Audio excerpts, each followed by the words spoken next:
Hey there, Empowered Tribe. It's Angela T. Moore. You're getting ready to experience the next episode of Empowered, a health and wellness podcast where I share my personal journey of health and healing, tips for mental and physical health, interviews with health and wellness experts and those bold enough and vulnerable enough to share their own journeys to empower you to succeed in yours. We know that life can be rewarding. It can also be challenging. It has its ups and downs, highs and lows. I learned that with a strong mind and a fit body, you are better able to grow through and grow from whatever life throws your way. My goal is to share journeys of health and wellness, as well as tips and information from extraordinary people all around the world to help you live an empowered life. My guest, Rachel Nelson, is the CEO and principal designer of Concetti Studio. Rachel knew ever since she was 16 years old that interior design was her calling, and she hasn't wavered since. She owes her entrepreneurial spirit to her upbringing with 3 generations of Detroit business owners that encourage her to express her creativity from a young age. It's no surprise then that during a trip to Italy, Rachel decided to form her own firm, Concetti, naming it after the most critical component in design, the concept, which is what Concetti means in Italian. In this episode, Rachel and I talk about the significance of creating authentic spaces where you live and work that represent who you truly are. Realizing from her own healing work that loving and accepting yourself is key to loving and accepting others, Rachel learned that expressing who you truly are in your external space can have an extraordinary impact on how you feel internally. Rachel and her team help her clients discover how to create spaces that nurture the spirit and the soul. I hope you enjoy the episode. Rachel, I learned that you knew since you were 16 years old that interior design was your calling. Of all the professions that you could have gone into, what was it about interior design that called you louder than anything else? What a good... First of all, who have you been talking to? I was just joking. But you were right. It was at 16 years old. It was like this moment of clarity. For me, interior design, I guess I should back up. I was always very artistic and knew I wanted to do something in a creative and artistic field. And when I was exploring different options, it was like interior design just struck such a chord with me. And I remember when I was younger, really my first taste of interior design was like decorating for the holidays. And I remember like in our little foyer, having like the Christmas lights up and the tinsel and this, and I thought it was the most magical thing. I just loved the way it felt. I loved the experience of it. And I remember just wanting to pursue it more and more and more. So I told my mom that we should paint the walls for every single holiday. And she was like, Rachel. And I said, she goes, I don't know. And she's like, I don't think that's, for me. And I said, well, when I'm an adult, I'm going to paint my walls for every single holiday. And she's like, good, I think you should. As an adult, I haven't, but I do remember. I was like, as an adult, I certainly haven't, but that's how much I remember being inspired by what you could create in your environment for that gave you a feeling. Yeah. Now, have you done it at least once, like just painted your walls for a particular season? No. I think the reality struck of being a business owner and time is money. And I found other ways. Like, it was funny because as a young child, that's like, you don't really get to control your environment. But I was a part of the ability to decorate for holidays. So then going into an adult and having your own space in your own home that you can curate, I got to do that every day, So. Yeah. Well, I know prior to the interview today, we were talking about our busy schedules, but one of the things that I do recall you said is that the work is easy when you love what you do. the work is easy when you love what you do. And that is something that is so important, and something that I am so grateful that my parents and my grandparents were incredibly encouraging of. My mom's parents were incredibly encouraging of my artistic abilities, and always encouraged me to do something that I loved. And I know that's not the case for everybody, but when you love what you do, the work is easy. It fuels you, right? Like, you find your energy. It's soul fulfilling. It's like doing the work keeps energy in your batteries. It's not draining. Yeah, most definitely. It's funny because something that I always say is actually when I'm working, I actually get filled up. Yeah. Yes. And what I have to do is make sure that other things, other distractions and outside things don't drain me, because I do love my work. I do love my interactions with my clients. I love the many different people that I get the opportunity to support through very challenging times of their lives, believe it or not. Yep. But I get fulfillment from that, truly. Agreed. Yeah. I definitely agree. And I love that the work you do, it fulfills you. It actually gives you energy. And I have to say, as a business owner, it's been interesting. Is like, you start in your field because you love what you do. And then it was like, the further I went down my entrepreneurial path, it was like, I fell in love with being an entrepreneur and the challenge of figuring it out. And there are parts of the business I don't love, and then finding the right professional partner, because no matter what, a business has to have all these different facets. So do you love the HR piece, the operations piece, the financial piece?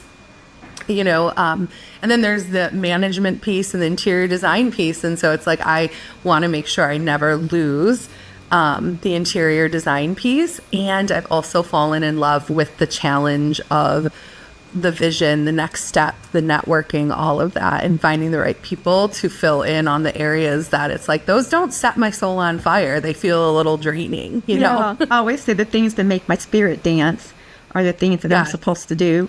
And then the things that are maybe outside of my passion, as well as I think outside of my area of expertise and experience, that those may be the things that should be delegated. And yeah. So thank you for I guess confirming what I feel like I am really finally coming to the realization of as a business owner.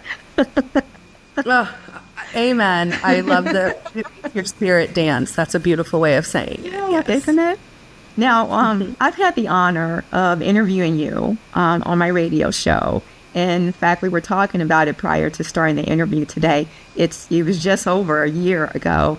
And one of the things that I do recall from the interview is I had the honor and pleasure of interviewing you with a representative from Build Institute. And you and your team had done some really amazing things in terms of really, I would say, beautifying their spaces.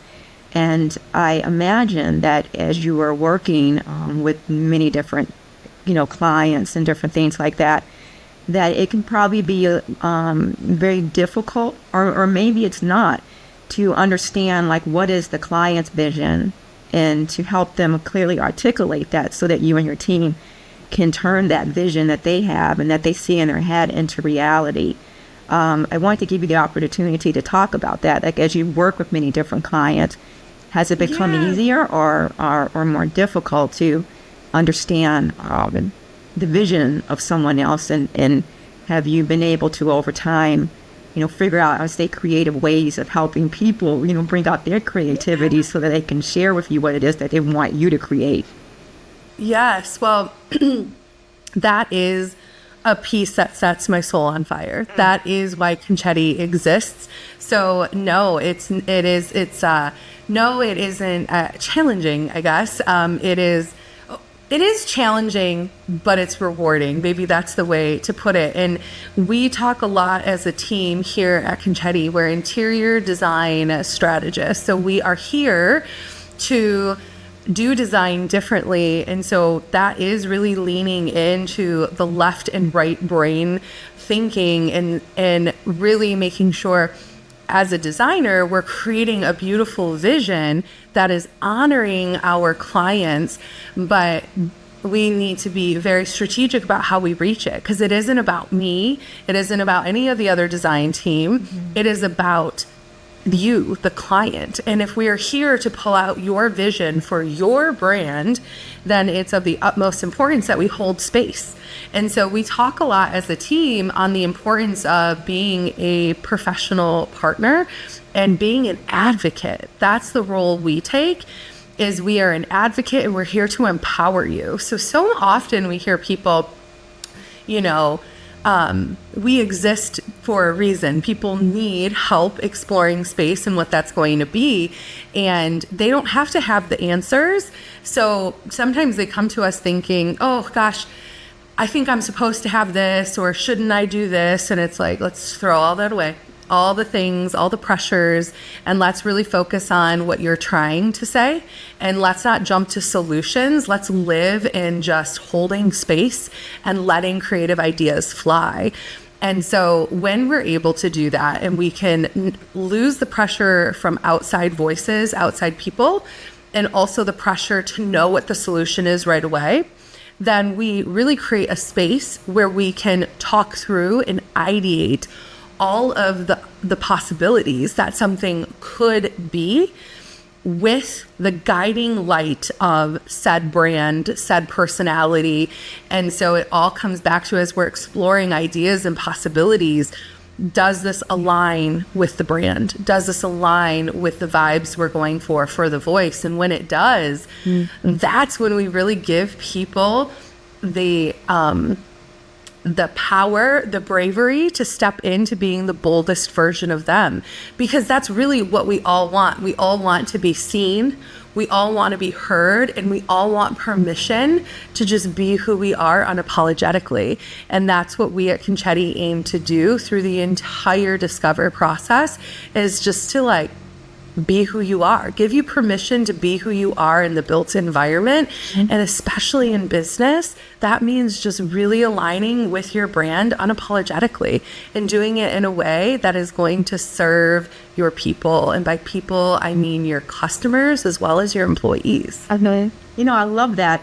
I love what you said, because you touched on a lot of things that speaks to the therapist in me. One of the things that I did for many years on my show was, in addition to highlighting wonderful organizations like Build Institute, wonderful companies like your company, I also created time and space for mental health conversations. And the goal was to increase mental health awareness, but also awareness of mental wellness. And so oftentimes when we think about mental health, we often think about mental illness. And just like you work on your physical health each and every day, you do the same thing as it relates to mental health.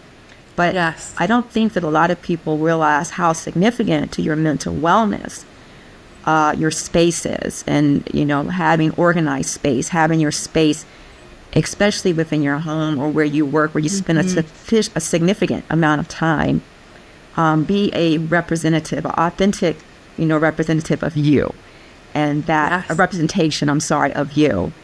And I love that you mentioned that when you're working with someone, and you can correct me if I speak, it sounds like what you do is kind of what I do when I'm working with a client from a mental health perspective.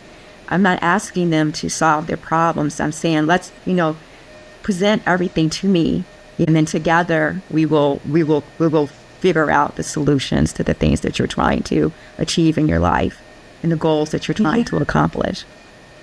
Oh, I love those parallels. I have goosebumps over here. I'm like, maybe we should change your name, Design Therapist. Just joking. But it is true. I think that, in full transparency, I started working with a holistic wellness coach in 2019, and it was so needed. And when I started working and going down that journey of healing and understanding myself more, it was like all the work I was doing, I was like, oh my God, you need to work with my team. We need to bring you in. We need to, everyone can benefit from this work. And it was like, the more I knew myself, the more I knew what I felt validated. I felt comfortable in my own skin. I knew what I needed to say. And so it was in 2020, everyone at Concetti, I actually bought out my partner, and then my big goal was to make to offer employment. Previous to that, everyone had been a contractor. Yeah. And so I was like, oh gosh, I want everyone to be I want to offer employment, I want benefits, I want to pour into my people, my team, because we support each other and we spend so much time at work. It was all about how could we make this an environment that fills your cup instead of drains it. Mm-hmm. And so as soon as everyone became an employee, we started working with, her name is Samantha Schmuck with Revived Living. And we started doing what we call VIP days, where we just got curious and we checked in and we were self-reflective and we set goals for the next month. And it really was pausing and being self-reflective that we were able to have really crucial conversations and about what we needed from each other, what we needed to show up to be the best versions of ourselves. And we started talking about, like, we got to own our own energy. It can't bleed onto others in the team, and it certainly cannot bleed out onto clients. And so the better and better we got as a team about taking care of ourselves, then we took care of each other, then we took care of our clients. And then when you're able to do that, you're also living in alignment, standing in your authenticity.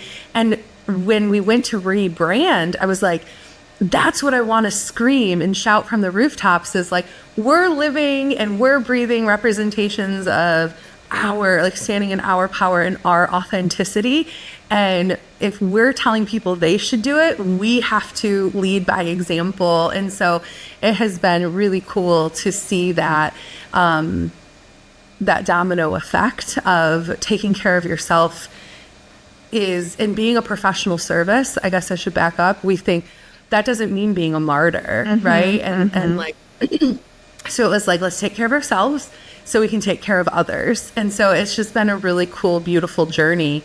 And when you talked about how important physical space is on your mental health, like, some crazy statistics pop up in my mind. Like 90% of us, of the population, spend 22 hours indoors. Wow. Isn't that crazy?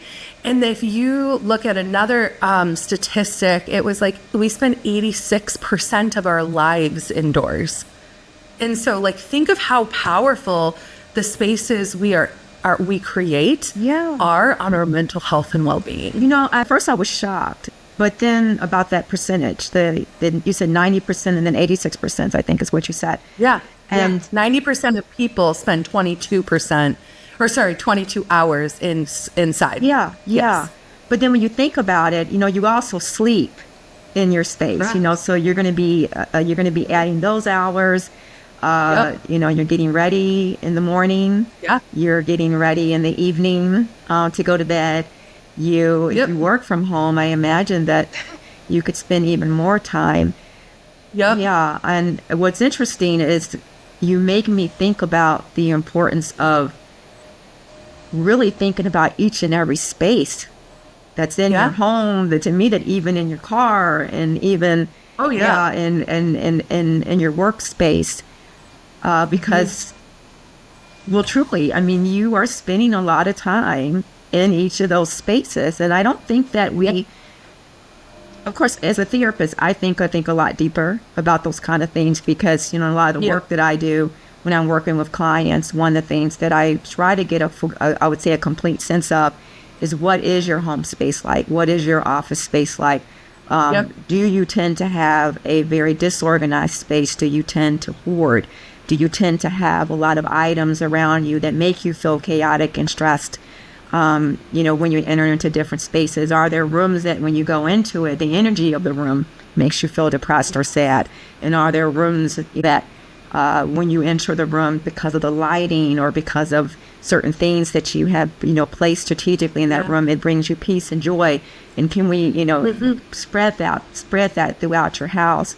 But this kind of, leads into what I want to talk to you about, and I would say and use your expertise to help other people. So with that being said, how, from a design perspective, can you can you help and assist someone in creating those authentic, spaces that are true representations of the individuals? Like, say if someone can't come to you and they want to do that, on their own, or they want to reach out to you, what advice would you give?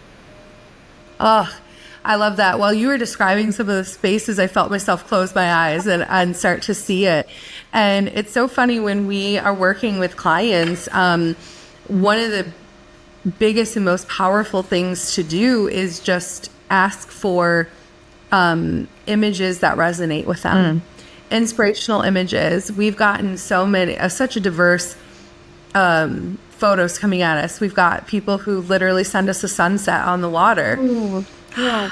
Cool. I love that. And some people are mixed in with photos of, interiors. But all of this starts with self-awareness has been the biggest thing that I keep coming back to. Is if you want to create something that is a unique and authentic expression of self, that comes with you having some self-awareness around what feels good to you. You don't have to be able to articulate it. You don't have to be able to explain the style, the trends, the colors, we're here to make all that happen. Just show us some images that make you happy. Show us images that feel good, that make you happy. And talk to us about what's working well in your home and what maybe isn't, because all of this that I'm describing is actually the first step when we work with clients is the discover process. And we call it the data dump. I want to know everything. Data dump. I want to know. Yeah, the data dump. Give it to me. I'm here. We're listening. And honestly, that's what Concetti does best. And I think it's just such a step that's oddly missing in this world, is to just sit back, listen. Don't worry about responding. Listen to what this person is telling you. Hold space for them. And just start to see patterns. And that's what we do as the professional, is hold space, let me hear. And so the client doesn't have to have the solution, right? We've both talked about that. I just want you to tell me what you like and what you don't like. And I'm going to start to see patterns as your professional partner, where I can start to say, it sounds like this is important to you. Oh yeah, I guess it is. I've never thought about the fact that it's really important to me that everything is very organized and has a place, but I don't see it. It's all closed. Oh yeah, that does make sense to me. Okay, great. Or it's really important to me that my kids' toys are not out, or that they are. Some people are the things I use on a day-to-day basis, I want to be able to see. Okay, great. Well, let's talk about open shelves. Let's talk about this. So all of this to say, we always start with a thorough discover process. And when we start with a thorough discover process, we are able to put together clear goals of what we're trying to achieve together. This is so important in a field that is incredibly subjective, where it's well, how do I know when I've reached the right design solution? Well, when you can have a thorough discover process where we set clear goals around how we want something to function and how we want something to look and feel, then when we go into the creative process, it's saying exploring within those parameters. And then when we reach a solution, we can cross-reference to the goals. And then it's oh yeah, I can sit 8 to 10 people at this dining table. This feels great. I have a place to display my grandmother's china. I love that. Or, this corner chair is perfect. That's where I'm going to do my morning routine and meditate with my Palo Santo. And the thing I think is the biggest thing to just shout from the rooftops is it's going to look different for everybody. So don't worry about the outside pressures of what it should be, or I should have a dining room. Says who? If you don't want a dining room, then don't have a dining room. If you want to have a music room, a recording room, a study room, a meditation room, It is your home and your space to do with it what you want. Interesting, And so, Rachel. Okay, I'm sorry to interrupt, but I want to stop there. Please, I get so passionate. Yeah, Tell me, Angela. but I think this is really important because I do recall a time when I was having a conversation with someone, and they were really struggling with deciding what they wanted to do after they retired. And they were realizing that now that they were home so much more, there were different spaces throughout their home that they had, I would say, that they had set up in a traditional way. You know, they had the dining room, they had all these different areas. And they were talking about how they didn't want that anymore. And they almost felt bad about saying that, about saying that I don't want a dining room. I don't want a regular kitchen or something like that. And I think you just probably gave a lot of people permission to decide what they want to do in their home, Yeah. Heck yeah. I love that. It's such a common thing. So many people come to us and they're like, well, my kids are really little right now, and this should be our dining room, but right now it needs to be a playroom. Enough said. Enough said. That's okay. Does that feel okay to you? And then we can come up with a plan for when they're older and they're ready to move into the basement, that then becomes whatever room you need it to be, and you don't have to explain it to anybody. And if you want it to be bright purple with rainbows on the ceiling, wonderful. And if you want it to be all white and black with just plants, beautiful, because you don't have to explain anything to anyone.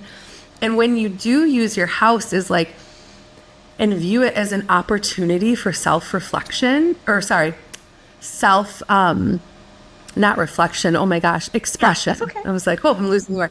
For self-expression, it's empowering. People are stepping into your space. Your home is an extension of your energetic field, of your aura. And so it's so important when you come home that you feel like you're coming home to yourself. It's a big warm hug. This is you.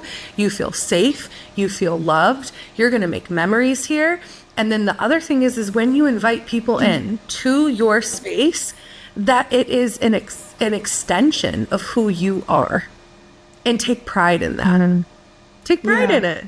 You're welcoming them into your home, and you don't have to explain anything. Yeah. I love the way that you phrase that. Make sure your home is an expression of you. And how did you say it?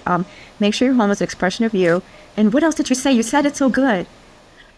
I don't know. We need to rewind it. No, it has to be your space is a genuine and authentic expression of you, because your home is an extension of your energetic field, of your aura. So when you come home, it's in essence coming home to yourself. And when you are inviting people over, you are inviting them into a piece of you, to an extension of who you are. And they get to learn about who you are. They can learn what colors you love, what feels good to you. And if you want to have a lamp that has a monkey holding a light bulb, great, because I do, and I love it. And I don't have to explain it to anybody because I think it's funny and it makes me laugh, and do the things that feel good to you, and you don't have to. I have Palo Santo sage sitting on my coffee table with a candle holder that are gold hands holding a candle and crystals. And I don't have to explain it to anybody. That's me, and I love it. And I love lighting my candle and burning a little sage and Palo Santo at the end of the day to help clear away the stress of work and raise my vibration. And I have it in 3 different areas of my house. So wherever I end up landing, I feel like I have what I need to empower me to unwind from the day or ground myself.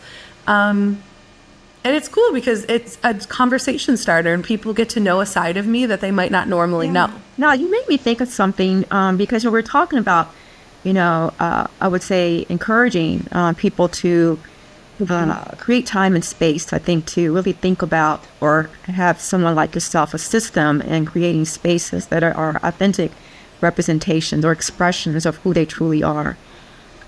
I imagine, just like when I'm working with a mental health client, that has struggled to understand how to express themselves, to express their thoughts, their feelings, their emotions, their desires, their hopes, their dreams, their aspirations, that they may find it a little difficult, or maybe they may say, well, I don't really know what I like. Is that a common occurrence? Do you have people that come in and say, I don't know what I like? Yeah. Yes, that we do. And we say, that's okay. We're going to help you find it. And so I think that it is when we have a client that is, when we start with a client, we gauge how they need our help, if that makes sense. Yeah. And so what I mean by that is somebody might come to us and say, I'm obsessed with purple. I don't know, I keep pulling up purple. Purple's my favorite color since I was little, Mimi. But anyways, I love blue. I love mid-century modern silhouettes. I just don't know how to make it happen. I got you all day long. And then we might have somebody who says, I really don't know what I want. And then we start to ask them questions that give us insight. And then we put together a couple different, we call them like experiential guidelines, because we experience space with our 5 senses. So we put together different experiential guidelines. Like, how are we going to, does this feel good? Does that feel good? Like, do you want to smell lemon when you walk in your space? Are we talking about linens? Do we want to smell smoky? Do we want to feel velvets? Do we want to feel linens? How about leather? And it's like, most people are able to then say like, oh yeah, like, oh, I do love velvet. That's awesome. Or leather. No, I don't like the feeling, or I'm against it, or, all the things. So we're there to gauge how we can help. And if you have a clear vision and you're already looking for us to start pulling it together, great, we're going to build off of it. And if you need help identifying it, that's what we're here to do too. We love to be the approachable design firm. Interesting. We are here to be your partner, your friend. We got you. We're not going to make you feel bad. We're not going to make you feel like, intimidated when we walk in. That's just like not our vibes, not our energy. We're here to be your friend. Now, you said approachable design firm. Do you feel that is has been a lot of different people's experience when they've maybe reached out to a design expert, that they feel like the person or the organization that is at center is not necessarily approachable? Do you think there's an intimidation factor that people have to overcome? Yeah, unfortunately, I think that is the case. And I guess I shouldn't say unfortunately. Like, everyone has a different business model and a different brand experience, and I want to honor that. I can say that we hear this a lot. I found you. I was looking for you. I didn't know a firm like you existed. As soon as I went on your website, I felt like I knew you.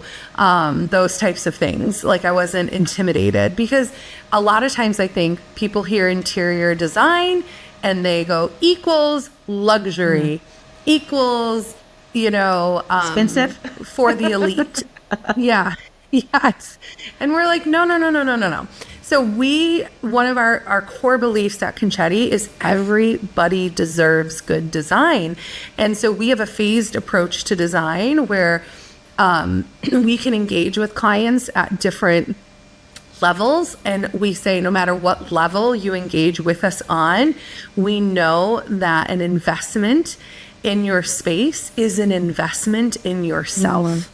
And so if you are looking for us to help figure out the overall vision, so we're going to do our thorough discover, no matter what, we do a thorough discover, we set goals, we ideate the space, and we prototype it into 3D renderings.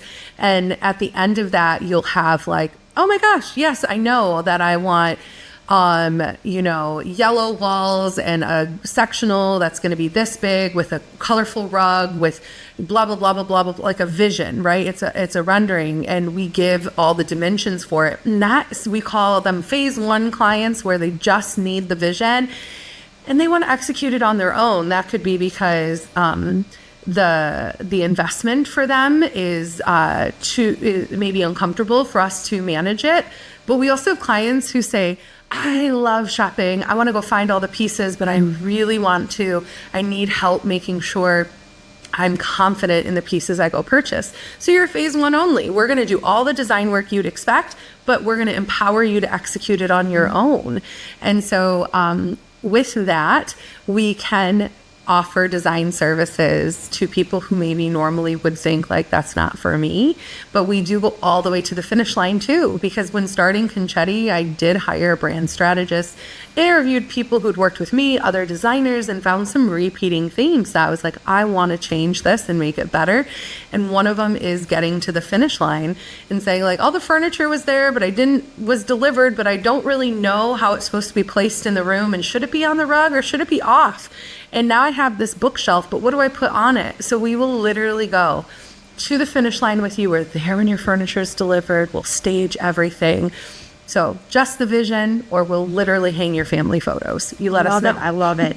Now, I will say this. One of the things that I had the wonderful opportunity to do was I did go on to some of your social media platforms, and specifically the Instagram, and I was looking at the beautiful pictures, and what I love is the variety and the diversity of the colors and, different things that I saw, different patterns and all that, and different placement of I would say, traditional. I think when we think about furniture, what we would traditionally expect, as well as a lot of unique accessories and different things like that, and even unique furniture.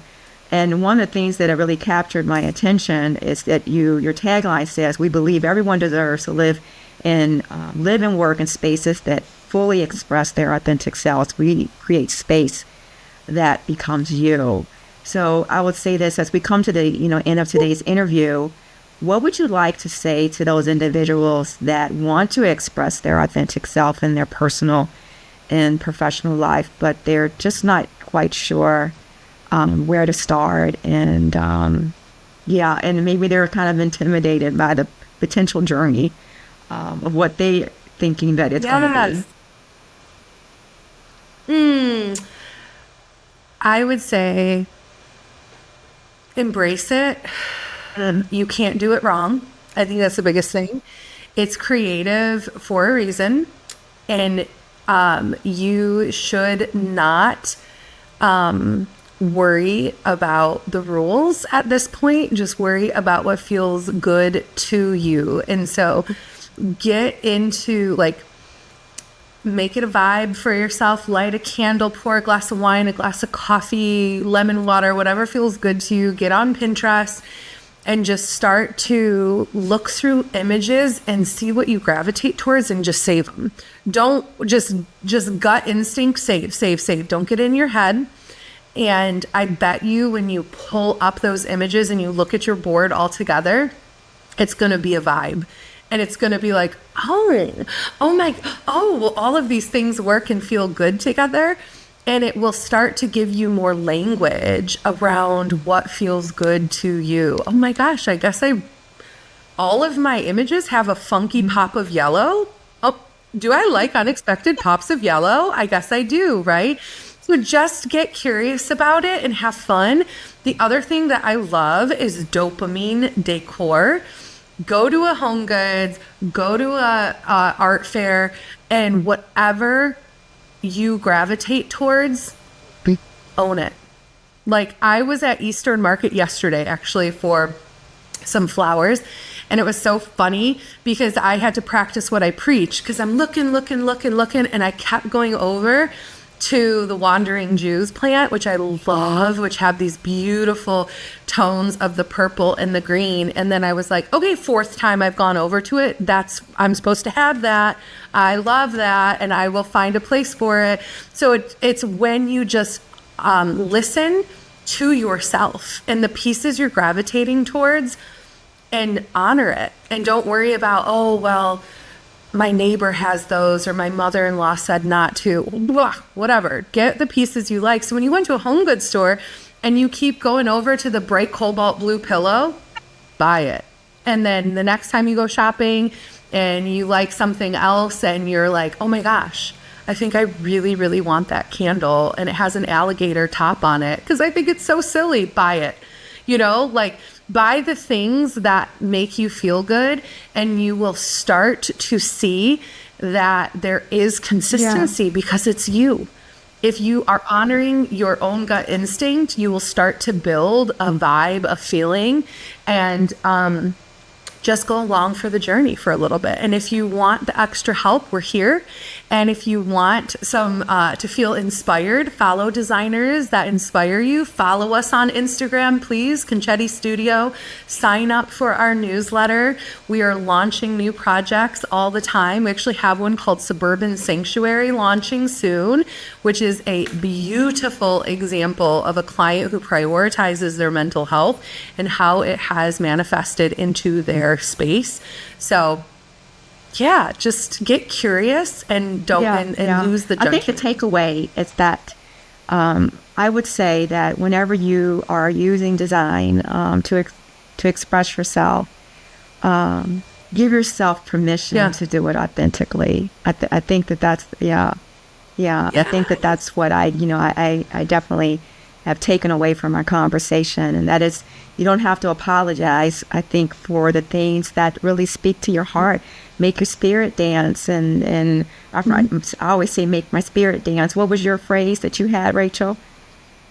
We're setting our souls on fire, and we're making our spirit dance. And I think whatever speaks to you, I'd say listen, listen. Listen to it. That gut instinct of ours is incredibly intuitive. And I think that, really just remembering that your home is your space, period. And if you start small, start in a powder room, start in your office, start in your bedroom, in places where maybe you need to build your confidence. And don't forget that when the time comes, reach out to a professional partner and we got you. Well, thank you so much, Rachel, for taking time out of your very busy schedule to always say share your purpose and passion with those that are going to be listening to the podcast. I hope that, I hope that people that listen to our conversation will be inspired to, take that step to find ways to express themselves. And if they need support and they need some ideas, that they're going to reach out to your company and let you support them, through that amazing journey of creating spaces that are true representations of who they are, and I think and who they are probably, I think, striving to become within their lives. Yes, absolutely. I am so grateful for the opportunity. I am definitely look up to you and are so grateful for you leading with your voice and sharing your talents and experiences with the world. So I appreciate the opportunity. And Concetti, we're here to help people be their biggest, bravest, boldest version of themselves. That's hard. Thanks for listening to Empower It with Angela T. Moore. Feel free to share this episode with someone you think would enjoy it. New episodes come out weekly. Follow our show on Apple, Spotify, YouTube, or wherever you're listening right now.